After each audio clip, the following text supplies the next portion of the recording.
What's going on, guys? My name is Tommy. Welcome back to the channel, and welcome back to another episode of the Forgotten Race Review. Back to the request line we go, today at the request of Christopher DeCastro, who's been, like many of us out there, I'm sure, waiting a while because the request line is just so deep for a lot of these series. We're covering a Tiefling heritage, breaking open Blood of Fiends to talk about the Hungerseed, the Oni spawn Tiefling. As always, if you guys have any requests, throw them in the comments. Today, this episode of the Forgotten Race Review was brought to you in part by one of three of our newest Tier 7 $90 patrons. Yeah, that's right, I picked up 3 overnight. So we're doing a campaign set in the Dragon Empires. That's gonna be awesome. You might know him from Hail the Gorilla King, Tiki3, the Artificer. My friend, thanks so much for your time and support. It means truly everything. I'm still wrapping my head around all the stuff that's happening in Black Dragon Gaming lately, but we're not here to talk about that. Let's dive in. So, in Japanese mythology, the Oni are a sort of supernatural ogre or troll. Typically, these guys are portrayed as hulking figures with one or more horns growing out of their heads.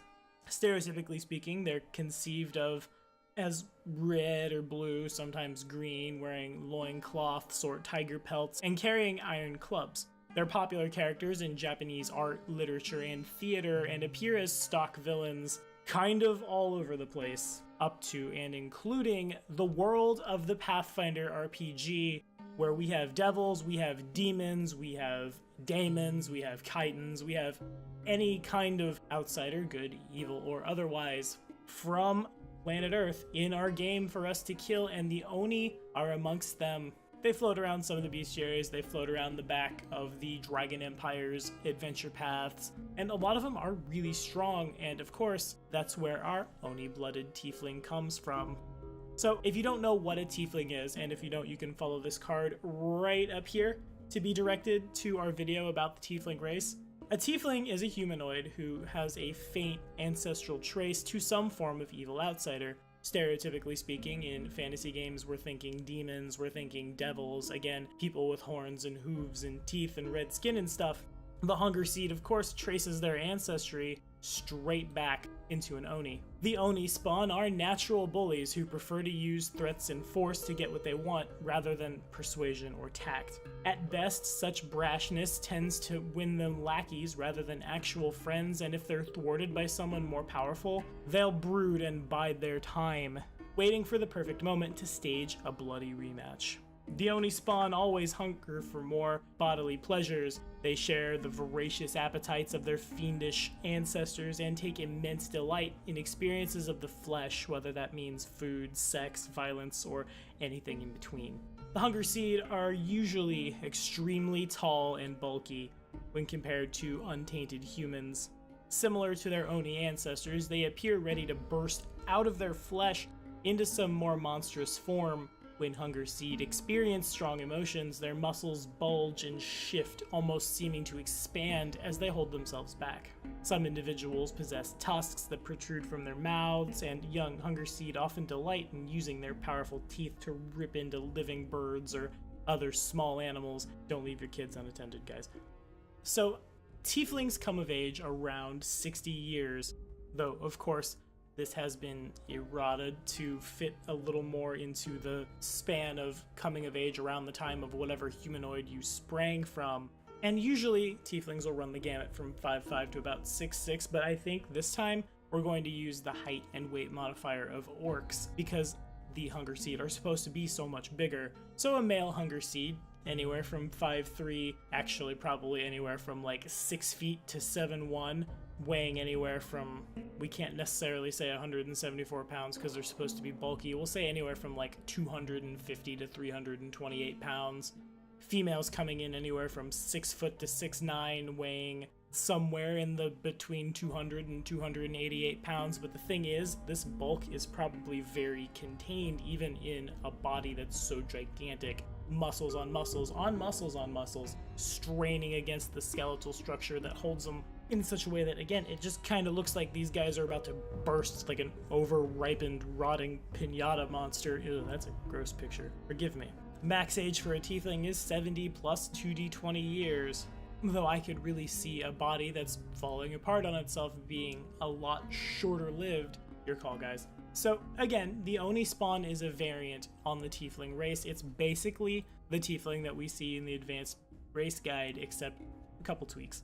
Instead of a +2 to Dex and Int and a -2 to Cha, the Oni spawn receives a +2 to its Strength and Wisdom, with the -2 again to its Charisma. It's still a medium native outsider with a base speed of 30 feet. We've still got Cold Resistance 5, Electricity Resistance 5, and Fire Resistance 5, but our skills, instead of a +2 to Bluff and Stealth, are a +2 to Disguise and Intimidate. And instead of Darkness once per day, the Hungerseed can cast Alter Self as a spell-like ability once per day, with a caster level equaling the Tiefling's class level. Still got Dark Vision, still got that Fiendish Sorcery, which lets Tiefling sorcerers with the Abyssal or Infernal bloodlines treat their Charisma score as 2 points higher for all Charisma class abilities. Although, truthfully, with the amount of bloodlines that have come out since then, I think pretty much any bloodline that is evil can probably be shoehorned into the class. Now, if I were to play the Hungerseed, there is a mechanical benefit, and that's really why I like all the Blood of the X books that Pathfinder has put out, to playing them in the traits that we see that particular Tiefling heritage get.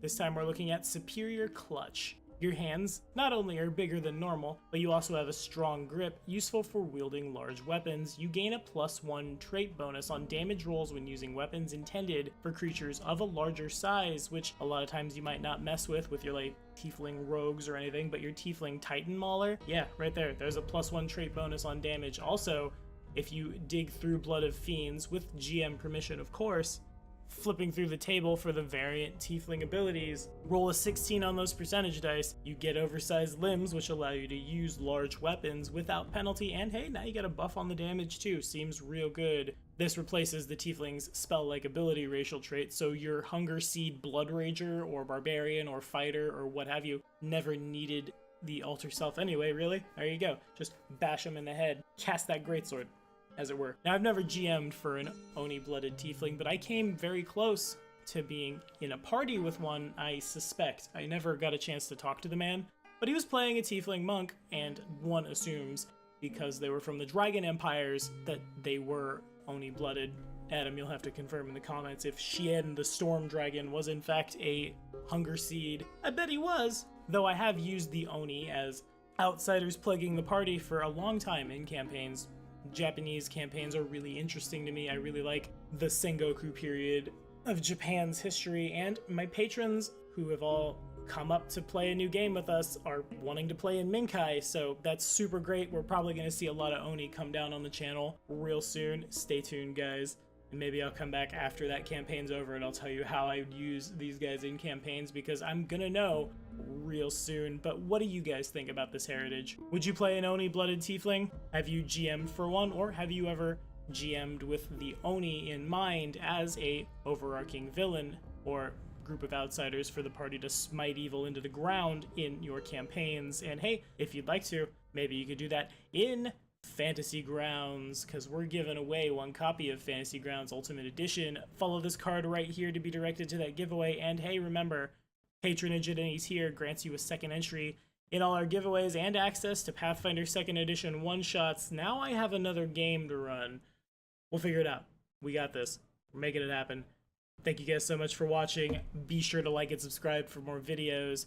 The next episode of the Forgotten Race Review, where the request line kicks on. Hey, Sam Thurman, you out there? Next week it's yours. The Weirwood drops next Monday.